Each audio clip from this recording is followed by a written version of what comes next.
Hello everyone! In this video, I'll show you how to open Barclays bank account online. So let's start the video.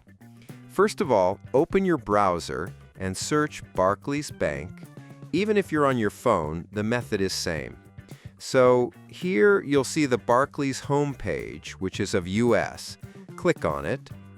Now here's the official website of Barclays Bank. Now savings and CDs, then online CDs. Here you'll see the option of Open an Account. Click on it. Now from here, the process begins. From here, you have to choose Account Ownership, Joint or Single. After selecting, click on Continue. Now you have to add the personal information like name, number, date of birth, email address, city, and few security questions. Make sure to add the information correctly, and before clicking on Continue, double-check the information you've added. Once you applied, it takes few days to approve your application.